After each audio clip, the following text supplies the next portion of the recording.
Oh, sorry. Go. Don't self-sabotage yourself from success. The SSS. Okay. Because we do that. We do that. And we self-sabotage ourselves from our purpose. So what are some things that people can do within themselves to create boundaries where they don't self-sabotage them from being successful? Like, is there some self-talk they can do to empower them? Yeah, deal with it. We have to face it first. Okay. I found that I had to deal with my issues. I had to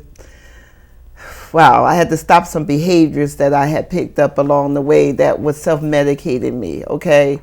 Just to keep it brief. Okay. And I had to get a sound mind, a sober mind, and begin to realize that I had some issues that were stopping me from having success. Okay. I had some issues that were making me sabotage my relationships and sabotage my going to work and going to the top of my profession. So I had to really begin to deal with the fact that I had issues. So first we have to deal with the fact that we have issues. As women, we all have issues. And then I had to begin to find some solutions. Where could I go? How could I find it? And for me, it was in beginning to realize that I have value. I have value no matter. So one thing I would say to a person who is going through anything, face the fact that you're going through it. Yes. Okay, face the fact that some things have happened in life that were not that great, that kind of really threw you for a loop and messed you up. Okay, face the fact you messed up in some areas. Okay, and then say, I need to find some solutions. So then forgive releases you. It releases you, because a lot of times anger holds us hostage to the things that happened in the past.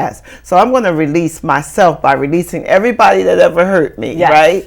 And then I would say, after you release yourself, then begin to educate yourself on your value, wherever you need to find it. And for me, it began as positive thinking. Okay. I was very negative, so I began to read motivational books, positive thinking, the power of positive thinking. I began to retrain my brain, retrain my brain. I renewed my mind. So positive thinking. And then it became motivation.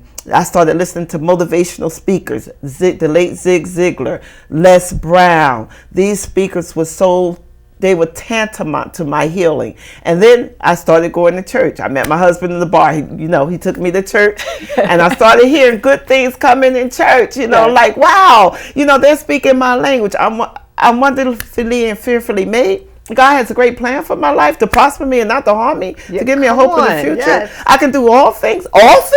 Nothing is impossible. So I began hearing this language, and I said, wow. And I grabbed a hold of it. So grab a hold of whatever works for you, whatever language is coming in that makes you feel invigorated, that gives you back your life, that gives you back your power. Yes. Whatever it is that you need to do, get that. Grab a hold of it and run with it. Grab a hold of it. Tap into it. Yes. Understanding that you have purpose inside of you. And you said that God had given you that purpose, no matter what your struggles were. And part of your group, when you're talking about women destined for victory, you talk about the imposter syndrome.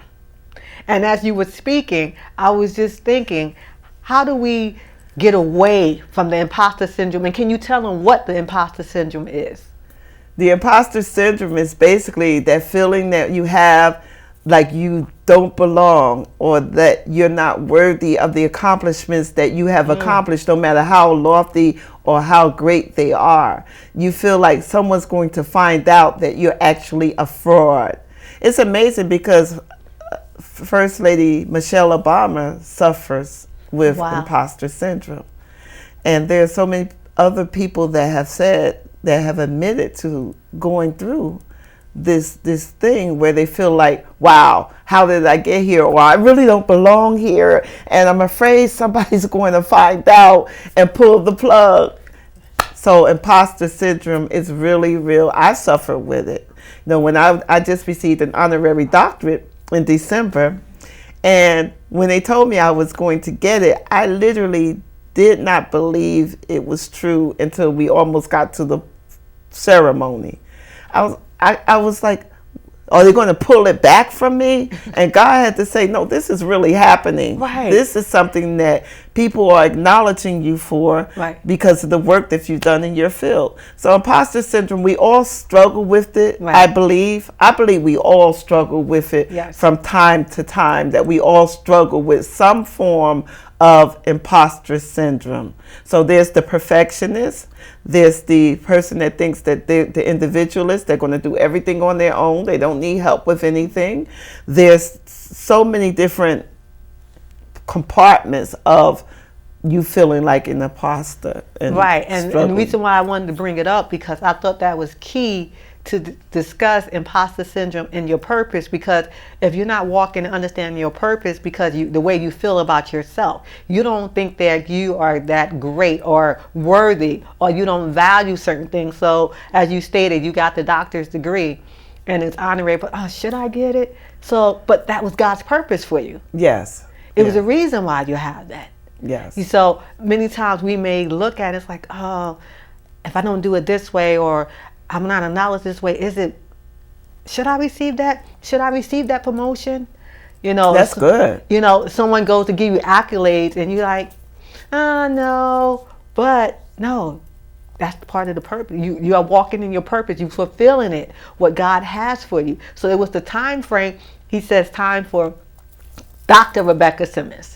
Okay, so he wanted to put the DR in front of there. Yes. And it was the purpose. But when we don't feel that way, it's not that, and I want to make sure I say that, not that we may be down on ourselves. We just may not feel as though we're 100% worthy of it right now. We don't know how to recognize our own greatness. That's good. Yeah. That's good. And it could be so many different reasons, because I know there's greatness on the inside of me. And I hope that everybody listening really gets it in your spirit, that there's greatness on the inside of you, kicking. I said kicking, waiting to get out. Yes. The thing about it was, though, I only went to a certain level in school. So I felt like, wow, I really wanted to go to college and finish getting the doctorate. But when God said, you're going to get the honorary, it lined up. It lined up with my purpose, because before I got the honorary, I started the academy. Okay. And that's what I want to say to somebody listening. Like, as you walk in faith, as you move forward in your purpose, things will start to meet you. Wow. Everything that you need will begin to fall into place. Wow, that's good. Like, I started an academy. I'm like, I'm starting an academy. And then the next thing I know, a week later, I get the announcement that I'm going to be Dr. Rebecca Simmons. Yes. So I needed that for my academy, and it worked out. Wow. It worked. So as you move forward in purpose will move forward to meet you. Say that one more time. As you move forward in purpose will move forward to meet you. That is great. I mean, wow. I remember that. As I move forward in purpose is going to meet me. I am going to fulfill that as I could start the process, and not procrastinate or not delay it. To start the whole process of knowing that as I take one step and the next step and next step, I'm going to fulfill it. It may not happen overnight, because that's another thing I want to talk about while we have a few minutes before we wrap it up. Some people think, will my purpose happen in a month or a year? Just explain that real quick, because it doesn't mean that you're going to know your purpose in 30 days. Yeah. I will definitely. And I want to say this just to close that part. If you don't feel worthy to do it, but if it's in you to move forward in it, do it anyway. Yes. See, don't let imposter syndrome stop you. Don't let you not feeling worthy stop you. If you don't feel worthy to do it anyway. Right.